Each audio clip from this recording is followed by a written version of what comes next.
Matteo, welcome back to the Bitcoin Infinity Show. Nice to have you here. Knut, thanks for having me. It's been a while. It has been a while. I don't even remember. Were we the Freedom Footprint show still when you were last on? I can't remember. I think you were so. on Yeah. when we had rebranded. And speaking of rebrands, one of my favorite Bitcoin apps has rebranded from Orange Pill app to now Club Orange. Can you tell us a little bit about that, please? Yes. Well, the number one reason why we rebranded is because my wife told me that she came up with the name Orange Club, which is not true. I said, I'm going to change the name so you can't tell me this anymore. No, I'm just kidding. But she did, she did actually claim that she was the creator of Orange Club. Anyway, no, I mean, joking aside, Orange Club was cool, but it has some issues that, the biggest one was basically that it was getting misspelled all the time in ways that you can't even believe it. So one time I went to an accountant here in LA, right? So English speaking, I'm almost English speaking person. And, I was giving the name of the company, Orange Pill App, right? And he wrote Orange, obviously you can't misspell that, T-I-L-L, and then up, U-P. I'm like, okay, this is a sign. If the guy in front of me cannot, whatever. So anyway, people would misspell P-I-L-L-E-D. So number one, the misspelling was a problem. Number two, the length was a problem. In fact, people would start calling OPA, which is cool. Obviously, it's a cool, acronym. Problem is, if you go on Google or on the App Store or anywhere, or Twitter or Nostr, wherever you go, and you type OPA, nothing comes up. You wouldn't find Orange Pill app. And then the last point was the word pill. It wasn't exactly the best word to have in a social network. It kind of sounded like a pharmacy or some drugs, whatever. So anyway, we decided to change the name. We went on a journey of discovery, and we come up with so many names. You were in the group chat, so you might remember some. And then eventually we landed on Club Orange, which I think is pretty cool. The main advantage is, number one, you cannot misspell club. Like, how do you say club in Swedish? So it's very similar. Yeah. Italian club, French club, Spanish club. So it's very easy to get it. Also, it's kind of also gives like more of it's funny because in the onboarding of the app, since we launched, we said we created a private club for Bitcoiners. So the word club has been there since the beginning. But we never use it. So a club is more like open. It's more like friends, community belonging than Orange Pill.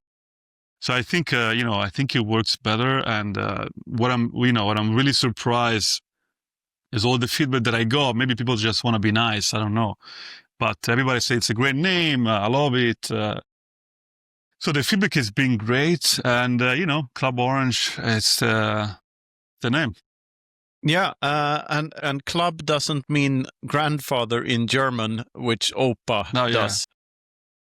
It's funny because my daughter has a grandfather, of course. My wife's father, which is American but of German origin, and she called him Opa.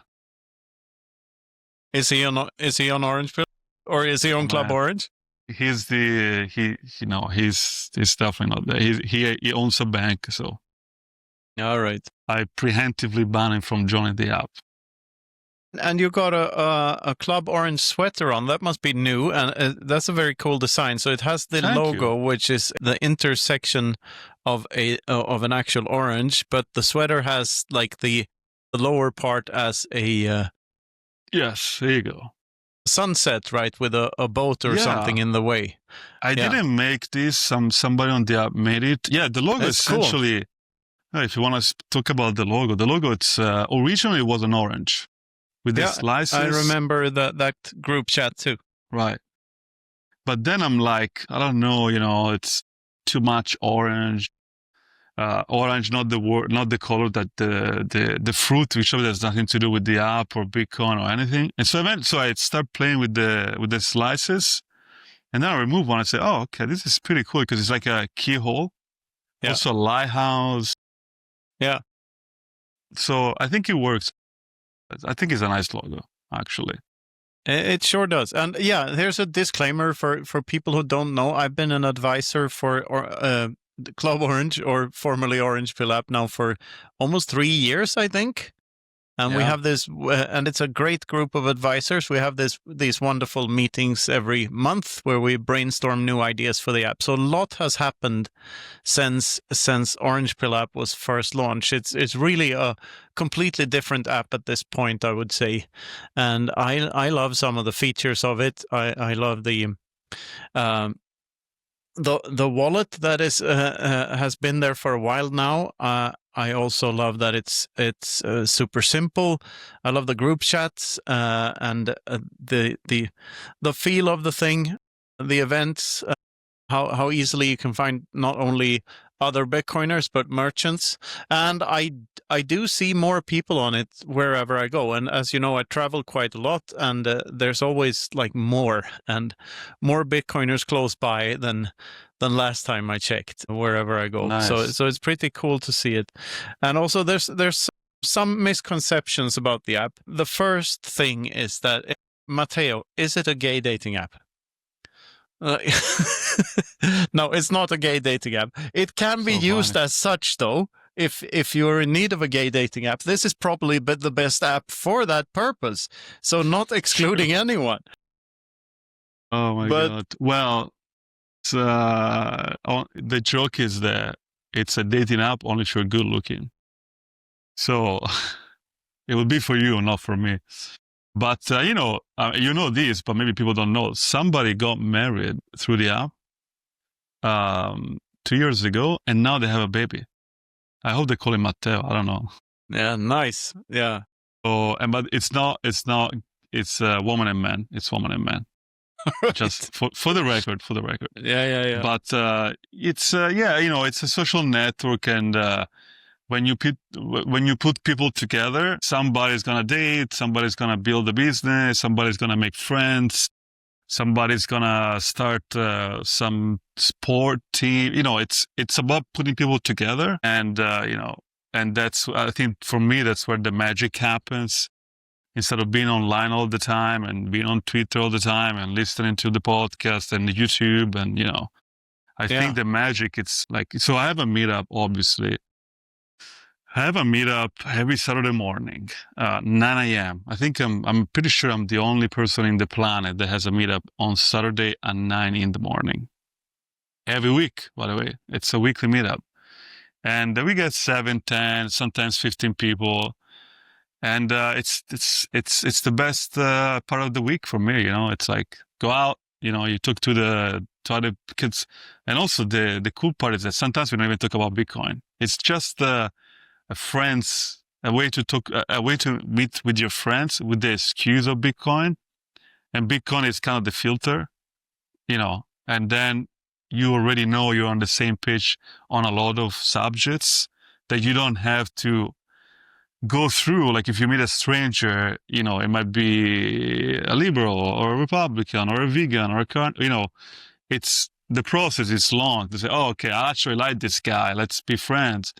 When you go through Bitcoin, and you had this beautiful phrase that we used to have on our website, that when you go through the journey and the rabbit hole and the loneliness and being ridiculed by pretty much everybody, especially, even today, honestly, but especially a few years ago, it kind of like select you and what kind of person you are.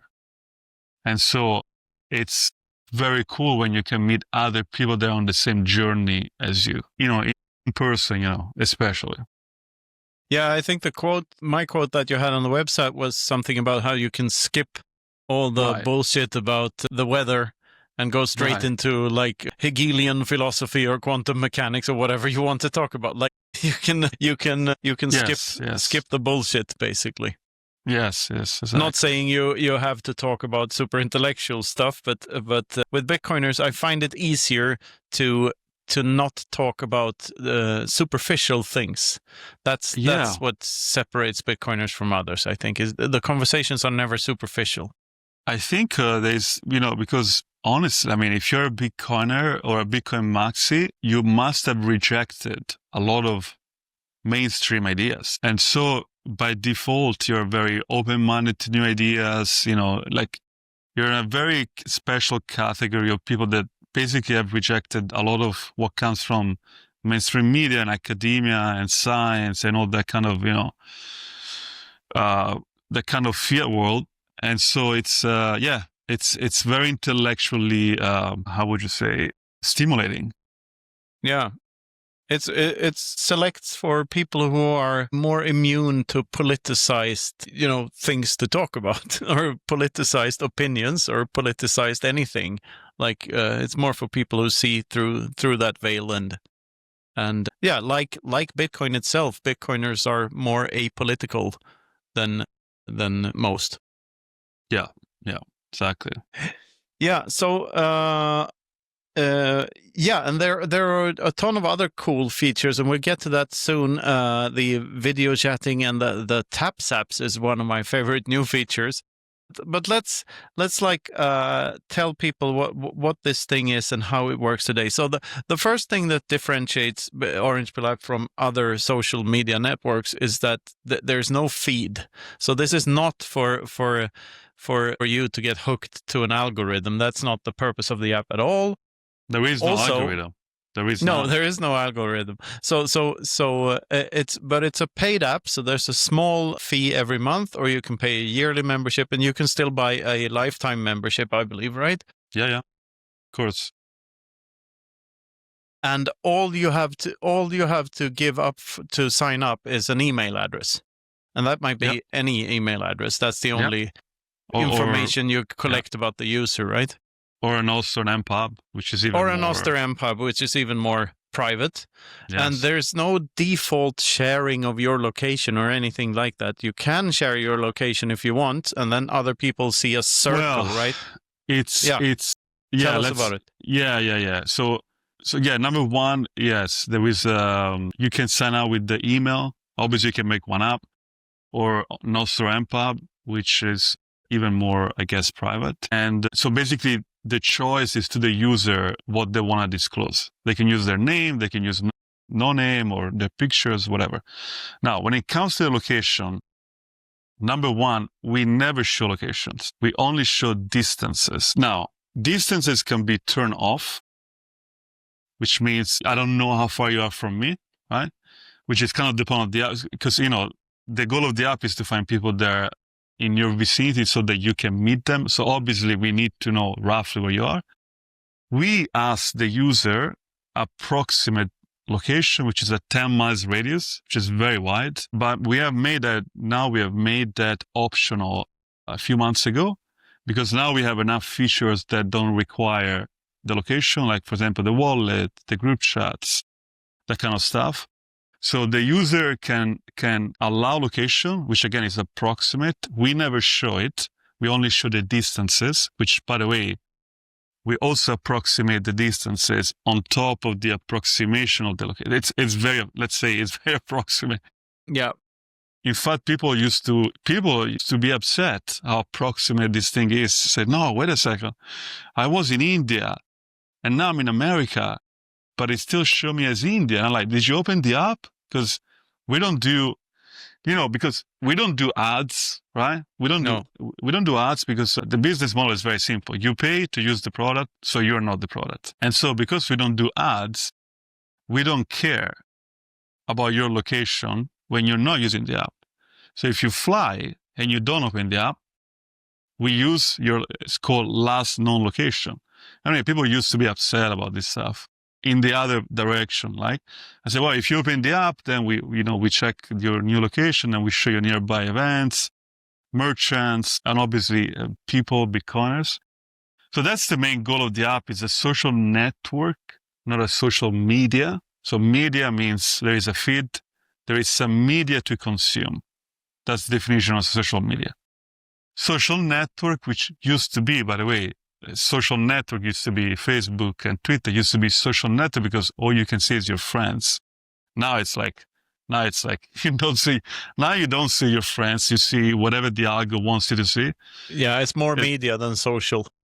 Yeah, exactly. It's the new media essentially. But we believe, we go in the opposite direction essentially. We just said, okay, I think we've reached peak online. In fact, if you look at the stats, like the trend is going down, especially with AI, it's going to be even more offline economy. So I like to think about like the online economy and the offline economy. And I think for like the past 20 years, if you were betting on the online economy, it was the bet to be. It was the good bet. Going forward, I think the offline economy, the restaurants, the theater, the concerts, the conference, the meetup, the fitness, all these kind of like industries, they're going to boom because AI. So essentially, we're not going to be able to compete with AI online. And slop, like yes. if there's more slop, then people don't exactly. use the... Like, what's the point? Like, I don't care about what ChatGPT thinks about Bitcoin, honestly. I care about what Knut cares. I care about what Knut thinks about Bitcoin. I don't care about ChatGPT opinion of Bitcoin. But if I'm on Twitter or Nostr and I don't know if I'm looking at Knut feed or Knut AI agent feed, then it's kind of like lose the whole value. Yeah, and pleb slop beats AI slop any day. Yes, true pleb slop for the win. In real life, slop beats AI slop. So the point of Club Orange is again, the technical definition is a location-based social network. So you download the app, you sign up, you paid. So by the way, the reason why we charge there's a paywall is so we don't have bots and scammers and spammers, which of course is a huge problem with social net.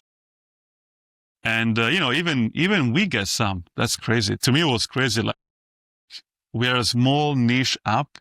Everybody has to pay. There is no free trials. And even we, because now we got so many members, we still get some spammers or scammers every now and then. You must think, like, how big is that problem when there is no paywall? It's just like incredible.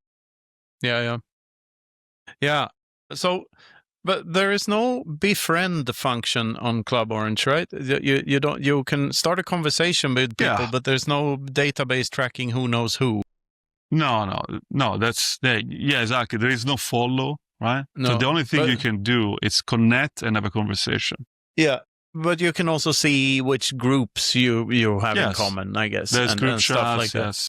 Yeah, so there is some web of trust to it in that sense if you belong to... Right. Because there's a lot of communities on there, so you can join a lot of different... I'm in a group, for instance, called Bitcoin Writing and Books. Yes. And there's a bunch of people in there. So if you want to... I'm not advocating for anyone doing this, but if you want to meet a random Bitcoiner in a dark alley to sell some dirty fiat, there are some ways of getting to know the person first. I mean, it's a very good app for getting to know one another. You can, for instance, have a video call with the person. Like, all the features of like a Signal or a WhatsApp are on Orange Pill app and more. You can actually zap people, tap zapping it's called, where you just tap your screen and you instantly send one sat per tap to the other person. I think that's a very neat function.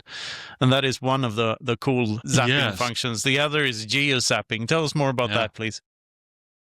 So we launched a wallet in February. Somebody said, well, wouldn't it be cool if you can zap people based on the location, since we have that data, right? So, that's a cool idea.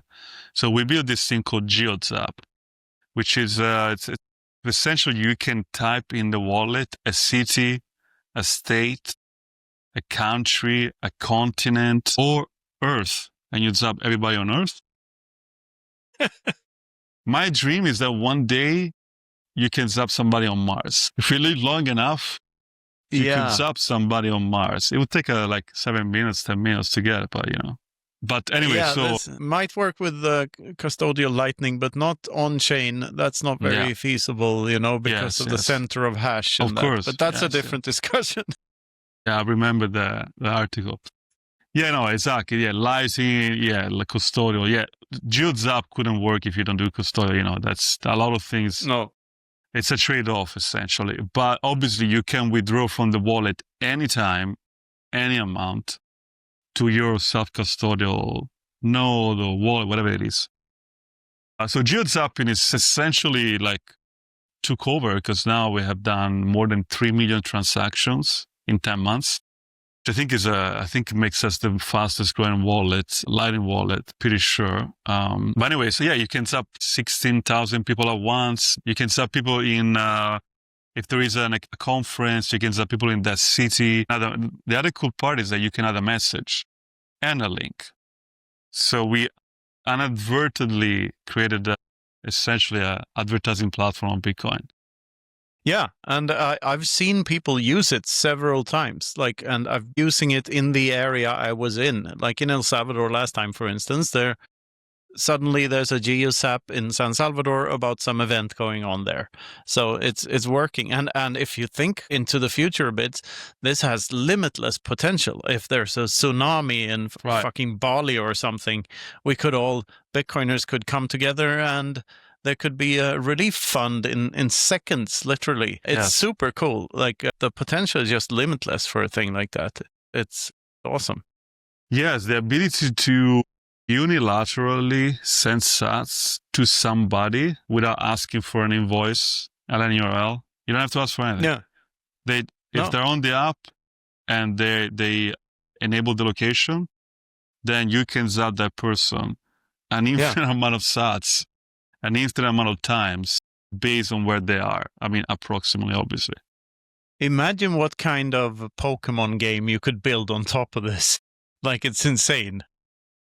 Yeah. Truly insane. Instead of, fetching virtual eggs in a cafe somewhere, you could actually get paid. And the geocaching, you remember that? When you walked around and found goodies and stuff in reality through some app. I never played Pokemon, but I got the ideas. Yeah. You could do... this was not Pokemon.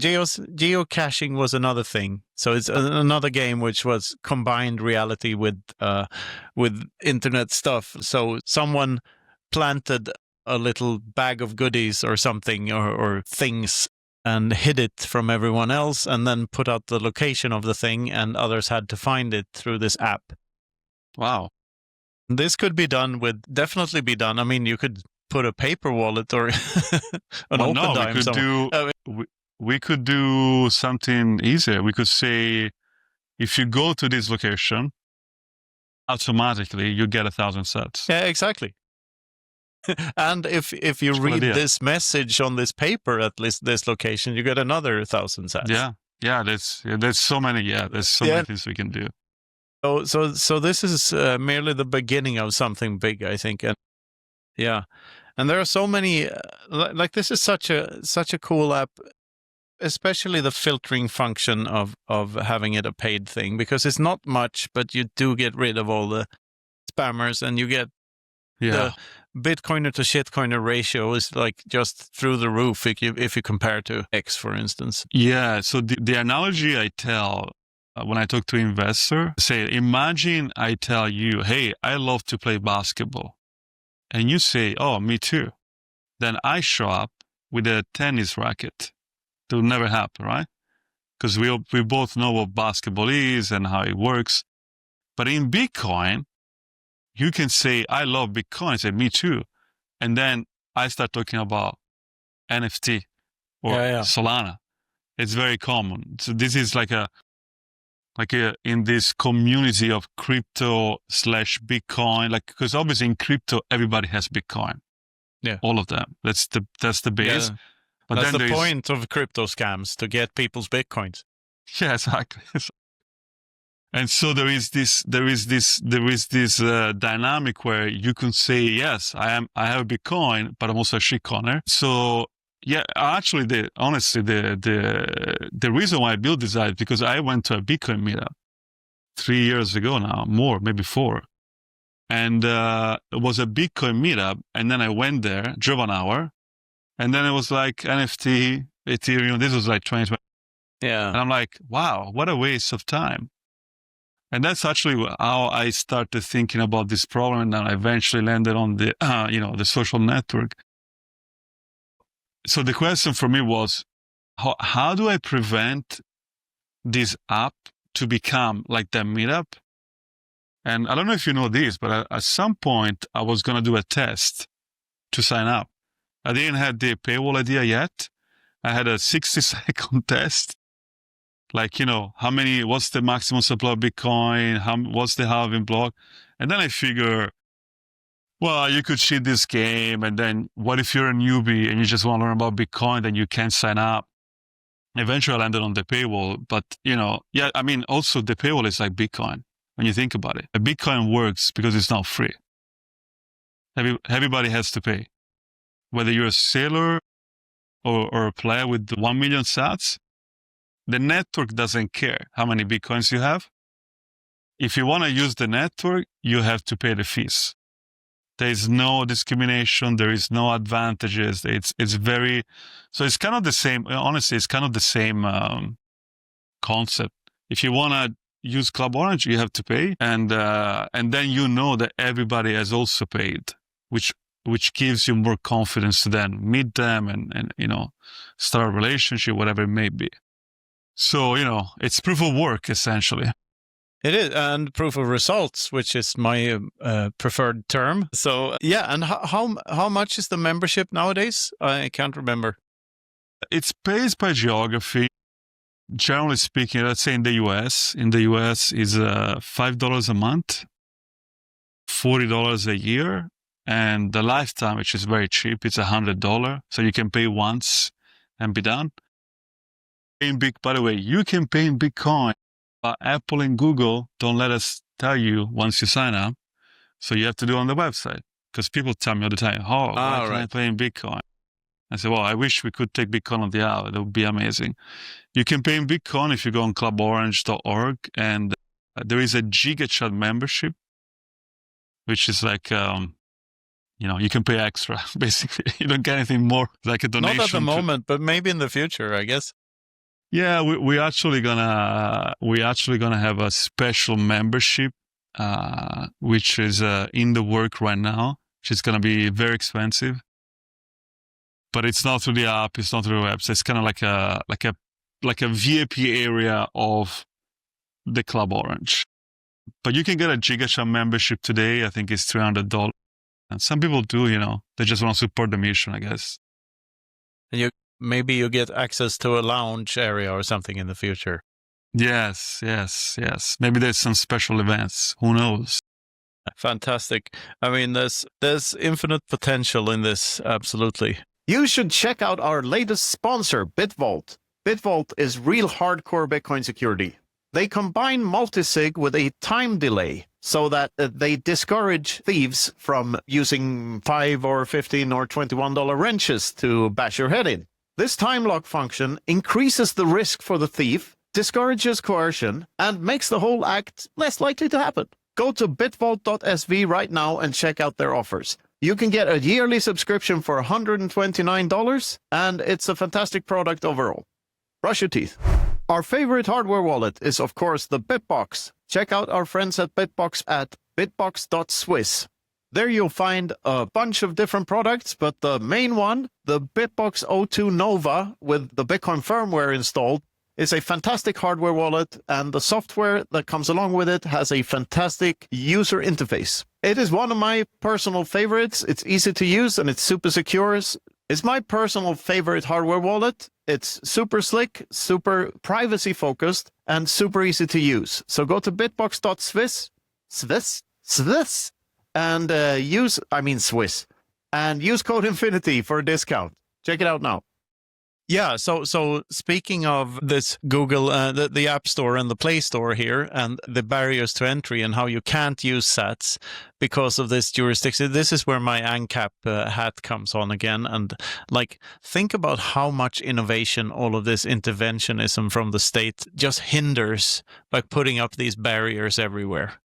And Google and Apple have to play ball, and they have to follow suit and just do whatever each jurisdiction's financial bullshit tells them to do, which means it's harder to innovate because we don't dare to build products that send and receive sats completely freely without any worry. We can do it to a certain extent, but it's kind of crazy when you think about it like that. And I know a couple of apps that don't even try to get onto these Play stores and app stores because of that, because they need to be. And then, of course, the reach is like nothing in comparison to if they would have been on the stores. Do you have any thoughts about that? Well, I can tell you, so we have a web app. We have a web app, which it's not a fully developed, you can't do exactly everything, but you can do a lot. You can use the wallet, you can use the messages, you can RSVP to events. So we have a web app, and so we have 19,000 members on Club Orange now. And every day we get, let's say, 1,000 people using the app, right? 1,000, maybe 2,000. The web app is 10 people. One is me. One is my developer. So it's like nobody uses it. Yeah. So, I mean, the reach, people want to use the app. That's the thing that I've learned. An app is just so convenient. It's on your phone. So you don't have to log into a website. Yeah. I mean, when it comes to Google and Apple, I think, the problem with the payment is that they can't take a cut. I don't think they care that much about people paying Bitcoin. The problem is that they wouldn't be able to take a cut like they can in the fiat world. Because essentially what happens is, in fact, when you sign up through Apple or Google, you don't even pay us. You pay them. Then they take a cut, and then they send us the money sometimes 60 days later. So your $5 a month, I'll get 60 days later, which obviously it's the biggest, it's lost the economy so much because I cannot reinvest, I cannot hire people. In Bitcoin, I get paid immediately, no commission whatsoever, and I can redeploy the next minute, essentially, instead of waiting 60 days. They have the distribution of like billions of people on their ecosystem. You have to play the game, as they say on the field. I would love that people could just click a button, pay in Bitcoin through the app. That would make my life much easier. I would get less email, less reviews that are negative because we can't pay in Bitcoin. I think eventually, in the US, as you know, the political winds, at least for now, are very pro-Bitcoin, pro-crypto. So I wouldn't be shocked that at some point Apple or Google would allow people to use, stablecoins, for example. I think stablecoins are going to be used widely on the apps.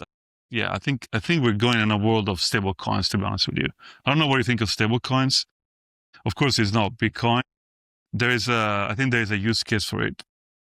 Yeah, I think there is somewhat unfortunate, necessary stepping stone for many people, and for things like Google and Apple too, I guess, but it's a step in the right direction and the wrong direction at the same time, if that can be true, because if they morph into CBDCs, that's very bad. But if they just more can stay what they are and faster fiat, that's better. I mean, it's already a CBDC if you're using a credit card or a debit card, right? Exactly. It's a gateway to Bitcoin. I think it's also a gateway to Bitcoin because it's like, so I can use money on the blockchain. Now, I can also, once you get people to that place that they use the blockchain, it's easier for them to understand, I think, the value of Bitcoin, which is on the blockchain. It's like a stepping stone. Okay, I don't have to use my credit card anymore. I can use this USDC. I think it's a gateway to Bitcoin. Blockchain is a dangerous word, though. Like, it can also lead to shitcoinery. Like, I prefer time chain.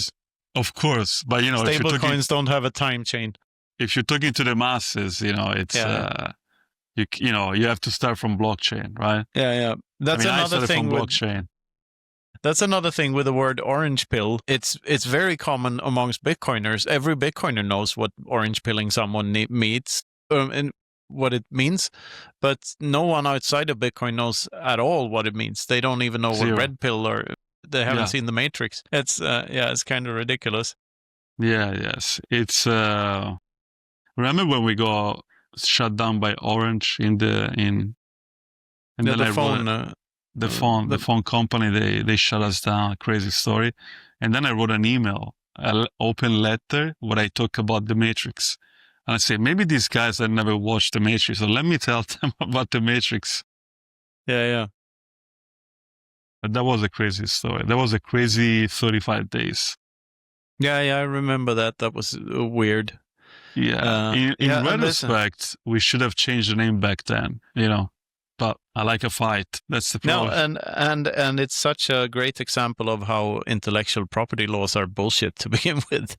I mean, if you're big enough, you can just create these artificial monopolies and defend a word like orange. Like orange is a word that should be usable by anyone on the planet because it means orange. Color. It's a color and a fruit. What? Yeah, no.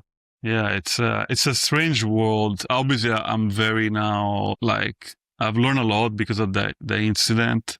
You can, honestly, just so you know, 2 companies can use orange as long as the class is different. So class of company. Yeah, so essentially you can have a company called Orange that does pizza. Plumbing. Or blockchains, but not telecommunication company. So it's not as bad as it sounds, but it was an education for sure. In fact, now that we have this new name, I don't even know if I want to get a trademark. Because last time we did that, we opened a can of worm that I don't know. It's yeah. Yeah. No, I say the only reason to get a trademark is to stop others from getting your trademark before you do. Exactly. And it creates this weird incentive to chase something that's basically Also, you could also, you could say that it's not just that, it's also like somebody could create an app called Club Orange that does exactly the same thing and then confuse people. And maybe instead of Bitcoin, it's about shitcoin. Yeah. There's like also Bitcoin.com is a very good example of that had nothing to do with Bitcoin. And the Bitcoin handle on X, same thing there, had nothing to do with Bitcoin. The point is no CEO. There's no CEO of Bitcoin that can go. No. So there's no one can countersue them. Yeah, exactly. Or blockchain.info had nothing to do with the actual blockchain. Really? Coinbase has nothing to do with Coinbase transactions. Yeah. There's a lot of confusion. Yeah, there's a lot of confusion. No. Yeah. But, so we'll see if we get a trademark, but I'm a little scarred from the experience. Yeah, I can imagine. Anyway, it's a great app to have, not only at conferences, of course, but wherever you are in the world. I guess you have the most users in the US, right? So it's the app. Yeah. So the split is obviously the US is the most.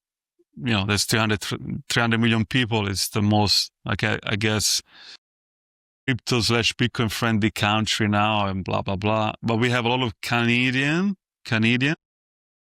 UK, Germany actually has a lot of Bitcoiners. There's a lot of meetups in Germany. And then it's Australia, also countries like the Philippines. It's a lot of people in the Philippines. Yeah. Obviously, Salvador, Yeah, I mean, it's also North Korea. There's people in North Korea with the app. How many? 3. That's fantastic. If you go to the wallet and you type North Korea, you can zap people in North Korea. And good luck to you, I guess. Fantastic. But it's everywhere. Sometimes I'm like, how do these people even like Iceland, Saudi Arabia? It's Iceland honestly, has a lot of mining. Yeah, that's true. Yeah. So is innovation easier now with this administration than the last one? Do you think Bitcoin companies have started to loosen up? For sure, we wouldn't have launched the wallet under the previous administration. For sure. Yeah, it's definitely, I mean, it's whether you like Trump or not, it's obviously more crypto / Bitcoin friendly, like a lot more. Literally doing it's definitely it's a new chapter in the US when it comes to Bitcoin. It might end in 4 years or 3 years, whatever it may be. It might end. So, you might want to do stuff while you can. But yeah, it's definitely more. I mean, there's a story that I can tell now because it's almost public. I go to I won't name the bank, but I go to a coffee place with my daughter every Sunday. And I met this woman. And one day I had a Bitcoin hat. Actually, this one right here. This Bitcoin hat. And so she goes like, "Oh, are you in Bitcoin? Is that a Bitcoin hat?" Yeah. So we start talking. So they have a Bitcoin company, et cetera, et cetera. And she basically told me that she's the head of crypto of a major US bank. And they're about to launch Bitcoin custody to their retail, So imagine Citibank, it's not Citibank, but it's imagine Citibank, which has millions and millions of, so the banks are going to be allowed to people to store Bitcoin.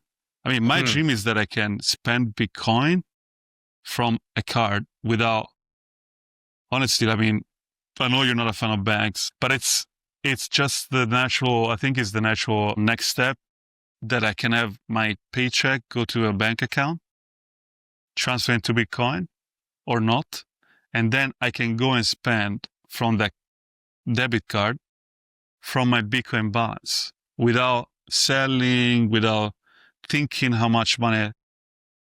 So the banks are coming into the Bitcoin world in the US in a couple of months, major banks. But wouldn't that have to mean that they would have to drop the capital gains tax, which they should in every country? But that's like the key. I know. That would be nice. That would be very nice. I don't know I don't know behind the scenes what the discussion. I would assume that if you let people use like major banks cards to spend Bitcoin, eventually they might say, okay, it's like a currency. But it's definitely it's definitely a way to entrench Bitcoin into the financial system. So then it's in the interest of the banks, the governments to actually protect, maybe we can talk about this. I have, I guess, a very unique view on quantum FUD. I don't know if you've seen it on X. Everybody's super worried about quantum, right? Yeah, I'm not. Maybe you can tell me why, but let me tell you why I'm not. Yeah. I am not worried about quantum because I think there's only two entities that can develop quantum computing capable of breaking ECDSA. One is the Chinese government and one is the US government. It's not going to be Knut in his basement with a quantum computing. I'm not even trying. No, but the point is, or even North Korea, right? I think that the mistake in quantum FUD is thinking everybody's going to have quantum computing. No, it's not going to be like that. It's going to be like kind of like the Manhattan Project. The US government is going to take over quantum development from Google or Microsoft, whatever gets closer to the quantum, like a real quantum, because right now quantum computing is more like a marketing thing. And then the question is, why would the US government steal the Bitcoin?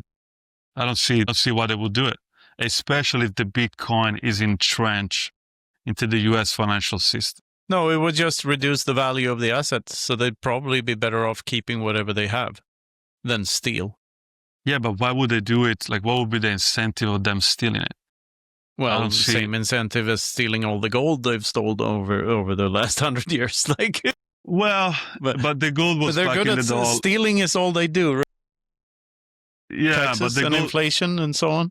The gold was back in the dollar. That's why they had to steal the gold. It's a different proposition. Why wouldn't? So devil's advocate that. Why wouldn't they steal? Stealing is all they do. Because it's, if Bitcoin, by the time we get to, my argument is this: if by the time we get to quantum computing that is capable of breaking ECDSA, which is probably going to be 10 years, right? Everybody thinks 10 years. by then Bitcoin is maybe a 10 or $20 trillion asset. And maybe, I mean, there is ETF in the US. BlackRock is a fund of Bitcoin. Yeah. They would destroy a lot of things by doing that. Correct. That's what I think. That's my argument. Well, I have an easier theory, and that is that quantum computing won't happen, not in the way we think, simply because it's just like life on Mars or the VR explosion. It's been on the cover of every science magazine for 30 years, or a theory of everything. Like, it's one of these headlines that never actually becomes a thing. Yeah, I mean, AI was also that way, and then, we had some breakthrough, but... Yeah, AI is the exception to that, I guess. Then you could also say that, well, general sentient AI is still, I think, a total science fiction, because an AI cannot feel uneasy, and therefore it doesn't have agency, because it cannot want anything. Is that there is no agency at all? No. So it can be the perfect slave, but never its own master. It can't even be a slave because it can't feel anything. It's just a tool. Yeah. Well, a tool is a slave in a sense, but a dead one, so it doesn't it doesn't hurt it to be a slave. We are expanding the word slave. Yeah. The tool is a better word. I've written a lot about that. All tools we ever invented have the same single purpose, is to save us time. Save someone time somewhere. So that's the purpose of even a Gucci handbag for $1 million. Like, it's saving that girl time. To do what? Find a billionaire mate. Like, bingo. It would take... Yeah, exactly. Well, it's a status signaling. Yeah. And that is also a tool in certain situations for certain type of people. So that's why it exists. Of course. Yeah. People. I had this theory that I don't know if I ever told you. I think you would like this. One day I was in New York. When I moved to New York, 10 years ago now, I was walking on the pavement, and I saw a homeless guy in front of a Rolex store. And I'm like, what's the point of Rolex? Well, we could just give the money to the homeless guy. And then I kept walking, and I saw, what is it called? This circle, the thing that they put on the street that you can remove to get on the piping. What is it called? Manhole. The manhole. Yeah. Then I'm like, oh, that's why you need Rolex. If you don't have Rolex, there's no guy building the manhole above certain threshold. So here's my theory. Let's see if you like it. If you don't have a luxury segment of the economy, or the entertainment segment of the economy, then you don't have enough incentive for people to go and do boring jobs or boring businesses. Like, what is the point of building manhole, which obviously is very boring? I'm just giving an example, right? Above a threshold where you have a house, you have a car, you can go vacation. No, you want to build more manhole, or you want to build them faster, or you want to build them cheaper so that you can afford a Rolex. Yeah, I would add to that, though. Yeah. I would add to the theory that most of those are not for the actual thing itself, but they are, as you said before, for signaling status. Right. And when you signal status, the hope is that you will one day mate with someone from that societal group, or that you will get to know more people from that societal group, if that's a secondary goal, maybe. But it's all about getting laid in the end, probably, all of these status things, like more or less. Or networking, you go to a networking event, you're well-dressed, people think, oh, this guy has money, or this guy is a successful person. Yeah. That's the point of this status. I guess you can call it a status economy. That's why I love ending up in situations where those games are played and completely not played at all. Like sailors' parties, for instance. Yeah. I don't give a shit about no signaling or like, I'm just hanging out and it's fun. Like, and a lot of other Bitcoiners too. I'm not banging my own chest here. It's like you're hanging out there and Or for instance, the dinner with Bukele, sort of same thing. Sure, there's a bit of gravitas to it and whatever, but for the most part, Bitcoiners don't give a shit. We're unemployable. We don't chase these things anymore, and it's beautiful. Yeah, we had to build our own apps to get a job. Yeah. So look what I found, by the way. Stack friends who stack sats on one card, and you will meet Bitcoiners and you will be happy. That's the first one. That's the first card we haven't made. On the back side, it has the equation the wrong way around. Oh, yeah, it's true. 21 million divided by everything. Yeah, that's true. It's a prototype. I wasn't well versed back then. It's funny. If you want to find local Bitcoin communities, other Bitcoiners, Bitcoin merchants, and Bitcoin events in your area, there's no better way to do that than through the Orange Pill app.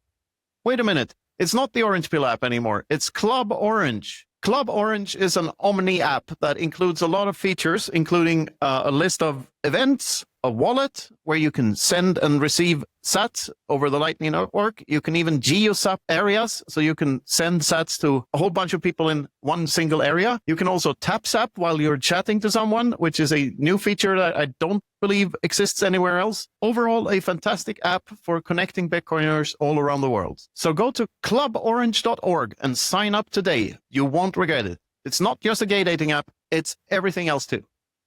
You can use it for... forget about that. Go and sign up. cluborange.org. If you want to really secure your Bitcoin, you should check out the Bitcoin Advisor. They have never lost a single sat, and they take care of your stack together with you. They can't use your stack. That's impossible. But they can help you with inheritance planning. They can help you hodl the Bitcoin long term. So go to thebitcoinadvisor.com to find out more. And brush your teeth. So, yeah, I want to also, this is an area we haven't gone into. What's coming for Club Orange? I keep saying Orange Pill app. I know, trust me. Brainwashed. What's in the pipe for in the pipeline for Club Orange going into the future? I mean, the biggest thing that we're building right now is the ticketing platform. You know, we have events, we have people going to events. Now we have a wallet. So it's natural that we allow people to buy tickets from the app, through the app, especially through the wallet. I think what's really cool is because you have a wallet, if you have enough balance, then you can buy a ticket, obviously in Bitcoin, with one click, without invoice, without LNURL. If you have enough balance, we get the sats from you and we give it to the organizer. We get a little commission. So the ticketing is, by the way, building a ticketing platform is a nightmare. It's so complicated.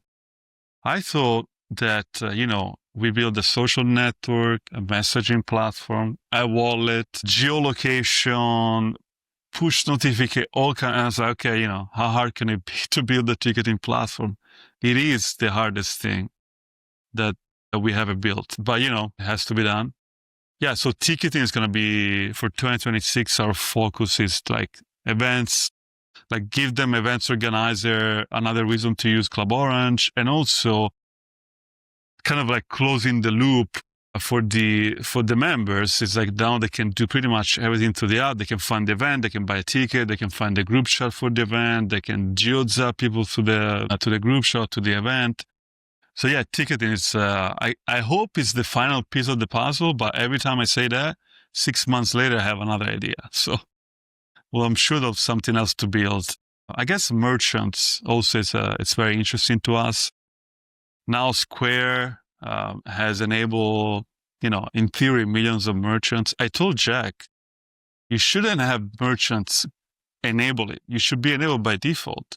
And then the user choose if they want to be in fiat or Bitcoin. I know there must be some regulation, some reason they didn't do that. But anyway, Square now in the US, you can accept Bitcoin to a Square portal, which is very cool. And actually, I go to a coffee all the time now, close to my house. They take Bitcoin. I met the owner. The owner has a Club Orange, and so merchants, I think, maybe not in the short term, but in the long term, might be the biggest thing that we do, because obviously the Bitcoin parallel economy, it would kind of be like massive at some point, especially if if they remove capital gain taxes, right? Then really there is no reason not to use Bitcoin. But that's more down the line when it comes to like the roadmap. So for now, it's the events ticketing. Then at some point, it's going to be, I mean, by the way, we already had the merchants on the app, right? So you can create an account, you can create group chats, you can geozap people and tell them about your store, the promotion.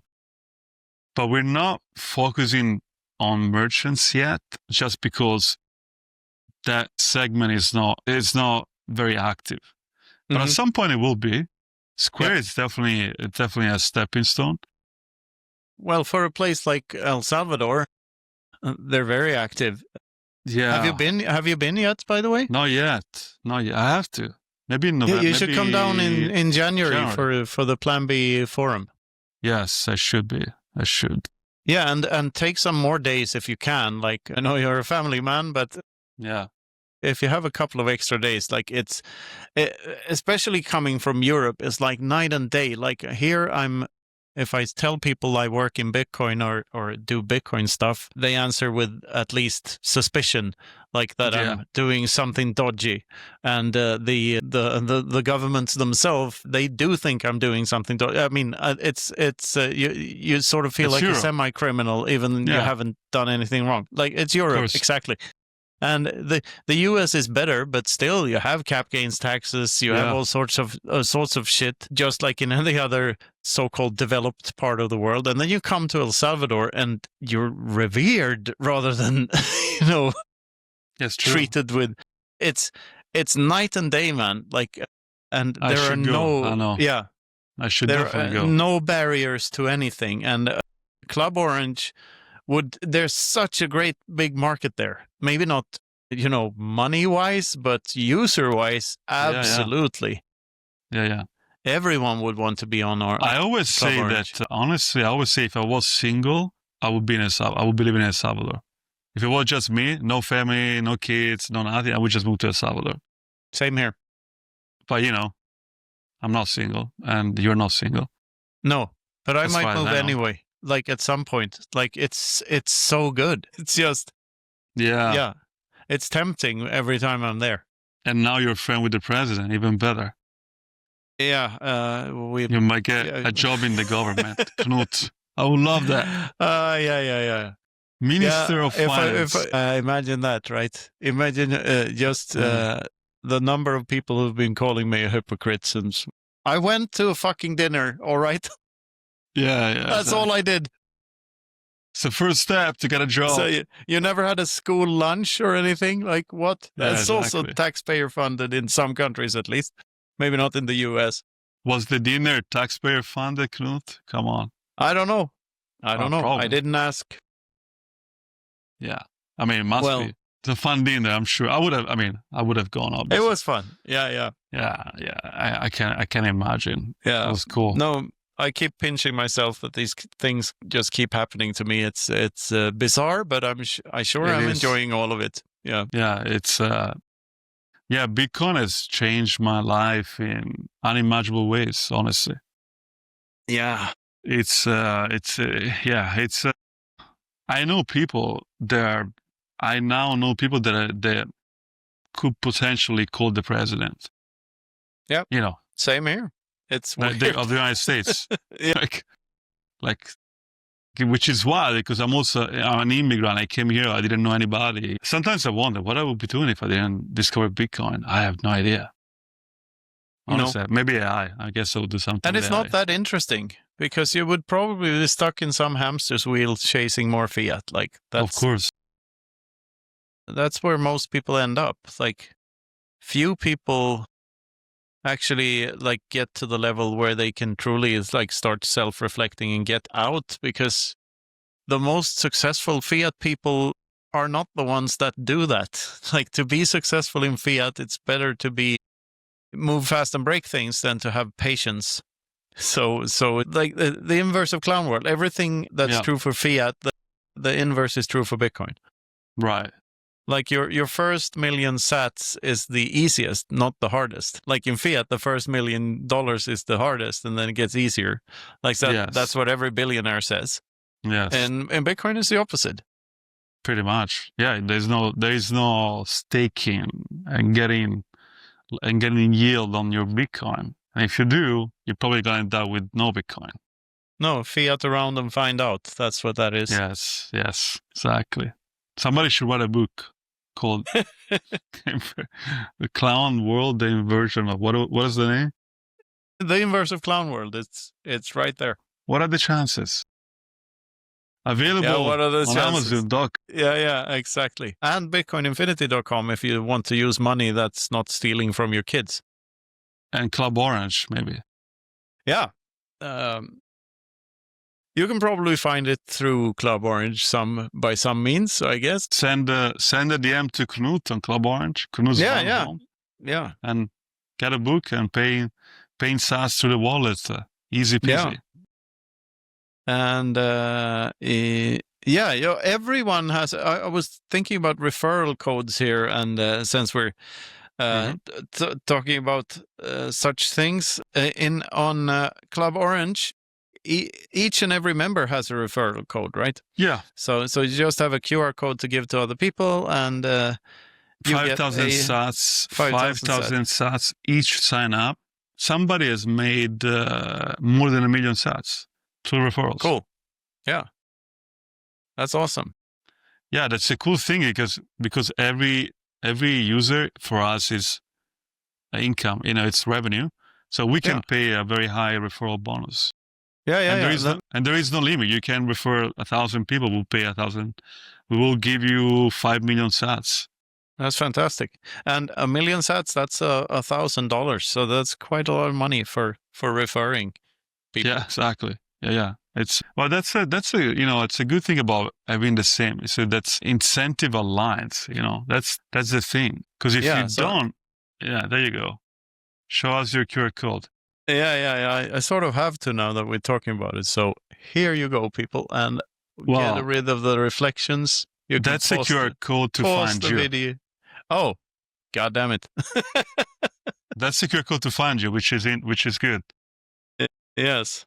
If you go in your settings and then there's refer and earn. All right. Settings on the top right and then refer. Go to the Near You tab. Go to the main page. Then click on your profile picture on the top right. Yes, that's what I did. And then refer. I'm just being a boomer here. Refer and earn. The button was too big. So here it is with the beautiful new logo in the middle. And of course, it's too bright here now. Yeah, exactly. I know what to do. This is a tip here, by the way, to everyone trying to scan a Lightning invoice at a conference or something. Turn down the brightness on your phone, and that's how these things work. Actually, pretty cool. here's the QR code, and now it's brighter again. But you had it there. You can pause the video if you want to use my referral code, and let's see if that works. Let's see if we get some new clubbers on board. Clubbers. Yeah. Which is better than orange pillars, I guess. Yeah, or a pill now or suppository later, right? That's the question. So that's the situation on the ground. Maybe we should call it Club Suppository. Oh my God! Next company, next Bitcoin app, we'll do that. Yeah, we're not at the suppository stage yet, though. That's far off into the future, if there even is a suppository state. You can always be early. You're always early to Bitcoin. There is no late. It's always early. You know what I say? Bitcoin is forever, so you can never be late. No, exactly.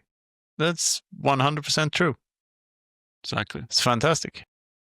And that's why you should get a lifetime membership, because Bitcoin is forever. So there is no, maybe I don't watch Netflix anymore. No, Bitcoin is forever. You can get a lifetime membership. Fantastic. Matteo, are there any other features or anything else you want to talk about before we wrap this up? I think we cover a lot, man. We covered a lot, yeah. Yeah, we cover a lot. Honestly, I mean, there could be an infinite amount of things, but, Club Orange, a new name, new logo.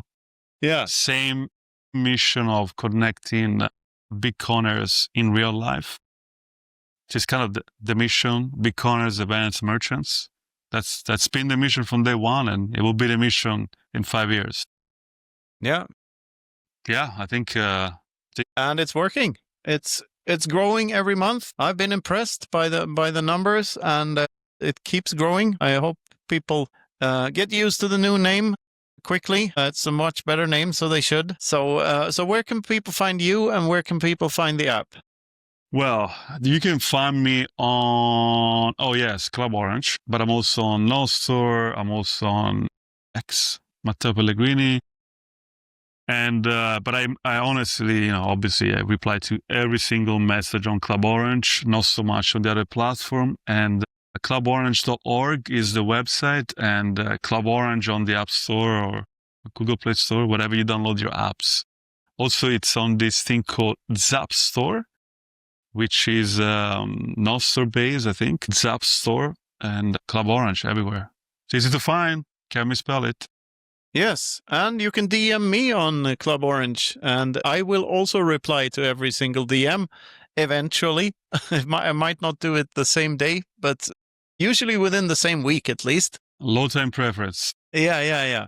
So that's a good way to reach out. And then I know you're for real, because this takes commitment. There are no Asian ladies asking you how your trade is going on Club Orange, unless they actually are Asian ladies who want to know how your trade is going. You want to know a funny story? No. I went. No? Yeah, okay. Oh, yes. I mean, yes.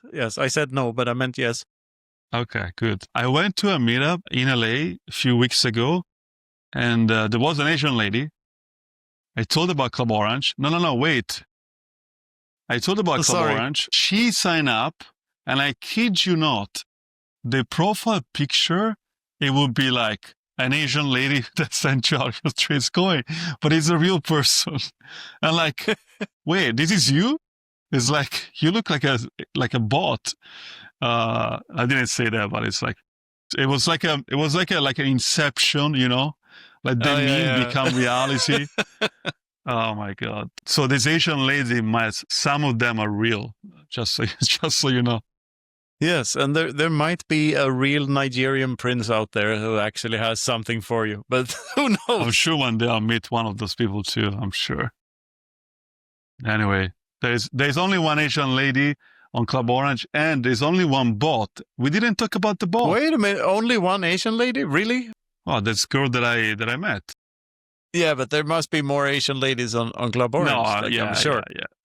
The bot, the Satoshi bot. Have you used it? It's so good. On Club Orange. Yeah. We built the bot. It's so cool. I built it this summer while I was in Italy. It was so hot I couldn't go out. I'm just gonna build the bot. And it's trained on Satoshi Nakamoto writing public for only the public. Mm-hmm. And it kind of talks like Satoshi, it's like a little bit dismissive sometimes. But it's the best way to learn about Bitcoin or Lightning or blockchain, whatever you want to learn about Bitcoin. So if you go on Club Orange and you go search and you type Satoshi Nakamoto bot, it looks like a profile. It looks like a regular profile. And then you can just talk, People have told me like they've learned like a lot. It's amazing. Did you find it? Satoshi Nakamoto bot. Just type Satoshi Nakamoto bot. B-O-T. Yes, I typed it as one word and that didn't. But yeah, Satoshi Nakamoto, connect. And then there's a statue of. I saw the statue. Now I'm connected to Satoshi Nakamoto bot here. It's so much fun, man. It's the only bot that we have on the app. That's it. It's the only one. Yeah. A great way to learn about Bitcoin. Hello, ask me about Bitcoin. There you go. If I don't understand and I don't have the time to tell you, I'll write something. It's fun, man. It's honestly fun. I can imagine. Yes. All right, Matteo. Always a pleasure. Thank you very much. I know you have to get going here soon. So, yes. thank you for coming on, and everyone should get on Club Orange, of course. Thank you. Knut, it's a pleasure. I hope to see you in El Salvador with your new friend, Bukele. Yeah, you should definitely come, and that's a good time of year to visit for sure. Yes, and that's a great conference too. See you there, hopefully. Okay, thank you. Otherwise, somewhere else in the world. Yes. Take care. Always a pleasure. Ciao, ciao. This has been the Bitcoin Infinity Show. Brush your damn teeth.